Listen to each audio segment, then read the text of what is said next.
महीने घरों में बंद रहे आप और सब बंदी हो गए, कुछ नहीं बचा। दुकान बंद हो गया, व्यापार बंद हो गया, यातायात बंद हो गया, सारे काम बंद हो गए।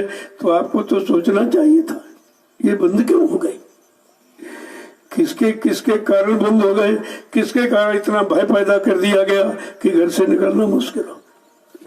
अरे ये भजन का समय दिया गया था। जो लोग कहते थे नौकरी के कारण, दुकान के कारण, बाल बच्चों की सेवा के कारण हमको समय नहीं मिलता, भजन कैसे कर।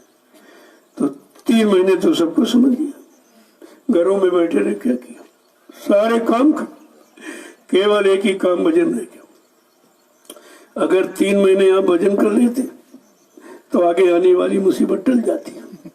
उसने भी कुछ नहीं किया, इसे बैठे कब खुलेगा कब खुलेगा, फिर उसी में फंसूंगा, कब खुले फिर फंसूंगा, यही सोचते रहे। लेकिन ये नहीं विचार किया ये 3 महीने का समय तुमको भजन के लिए दिया गया। कहा था बच्चा मैं भजन कराना जानता हूँ, मैंने नामदाने से फोकट में नहीं दे दिया, मैं जानता हूँ उसकी महिमा, मैं भजन कराना जानता हूँ, मैं भजन करा लूंगा, मुझे कोई स्थिति परिस्थिति क्यों न बनानी पड़े, तो बना दी गई। ये है प्राकृतिक प्रकोप, कोई बीमारी नहीं। कहा था अगर 18 वर्ष प्रचार हुआ शाकाहार, अगर तुम शाकाहारी बन जाओ तो बीमारी से बच जाओगे, कुदरत के भारी प्रकोप से तुम्हारा सुधार हो जाएगा।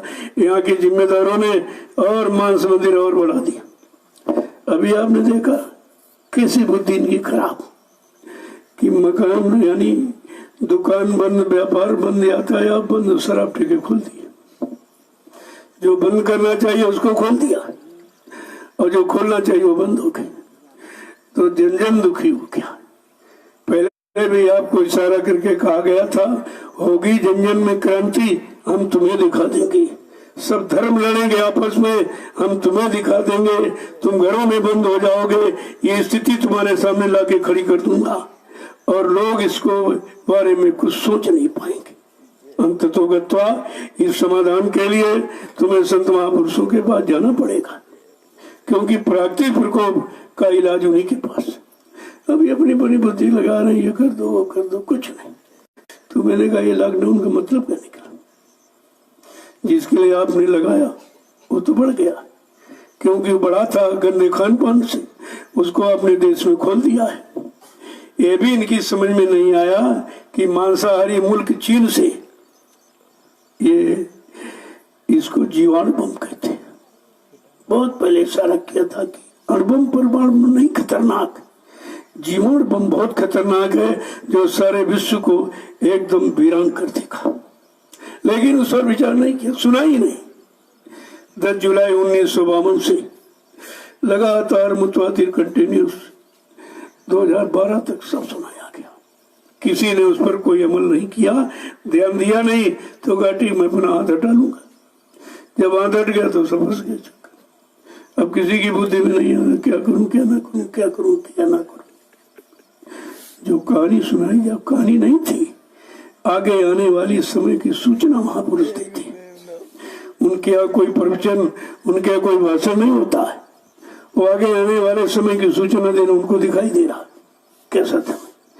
ये बलरामपुर का कार्यक्रम देखा, अंतिम कार्यक्रम था, और मैंने हर सत्संग में लगभग आपको इशारा किया कि जितने लोग खड़े बैठे इनमें से तमाम लोग शरीर छोड़ के चले जाएंगे और फिर आगे का सत्संग नहीं मिल सकेगा। तो आप उस पर ध्यान ही नहीं देते थे। जो चीज नहीं मिलने वाली है तो लोग पहले उसको समेट के रख लेते कि पता नहीं मिले ना मिले। क्या आपने बच्चों को समेट कर रखा था? कुछ नहीं किया। और आपको एक दिक्कत है, यानी काफिले की यादगार आपको कराई कि कितने काफिले निकाले गए, उनकी यादगार कराने के लिए। तो बहुत छोटा सा काफिला था जो बलरामपुर की धरती से नैमिषारण्य तपोभूमि पर आया था। मैंने पहली बार 300 किलोमीटर बैठकर प्रसाद बांटा था। आगे बहुत समय खराब है, चलो इनको प्रसाद दे दिया जाए, इसे से कुछ काम, लेकिन प्रसाद देकर कहता भाई शाकाहारी हो जाना, तब ये प्रसाद काम करेगा।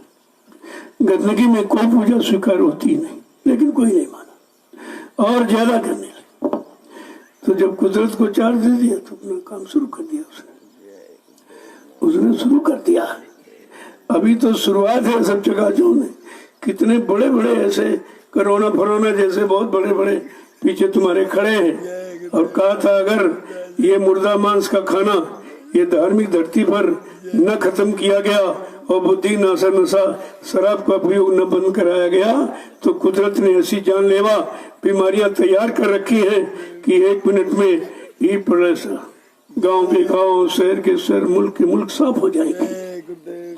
12-12 कोस पर कोई चिराग जलता नजर आएगा। कितने पहले से सूचना दी जाती, लेकिन ये सब हंसी मजाक समझते, ये भाषण श्री समझते तो सब फंस गए।